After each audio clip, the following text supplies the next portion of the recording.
ماں وہ آواز جس کے خاموش ہونے کے بعد زندگی کبھی پہلے جیسی نہیں رہتی۔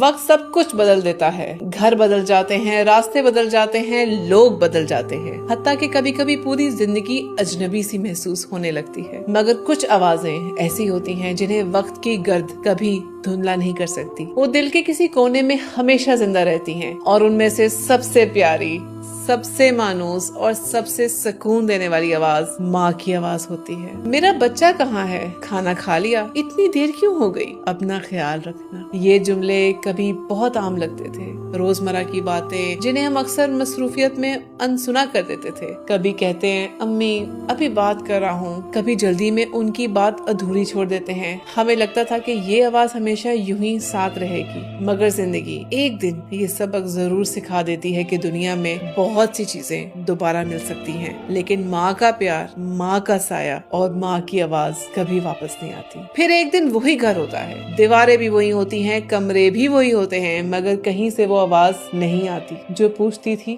کھانا کھا لیا۔ پھر برسوں بعد بھی کسی گلی سے گزرے، کسی باورچی خانے سے ویسی خوشبو آئے، یا کسی اور ماں کو اپنے بچے کو آواز دیتے سنے تو دل بے اختیار بھر آتا ہے، آنکھیں نم ہو جاتی ہیں، کیونکہ یاد آتا ہے کہ کبھی کوئی ہمیں بھی اس طرح محبت سے پکارتا تھا۔ کاش ہم ماں کی قدر اس وقت کر لیتے جب وہ ہمارے ساتھ تھی، کاش ہم ان کے پاس تھوڑی دیر اور بیٹھ جاتے، کیونکہ کچھ لوگ جب اس دنیا سے رخصت ہو جاتے ہیں تو صرف ان کی تصویریں نہیں رہ جاتی، ان کی آواز، ان کی دعائیں، ان کی شفقت اور ان کی کمی زندگی کے ہر دن میں محسوس ہوتی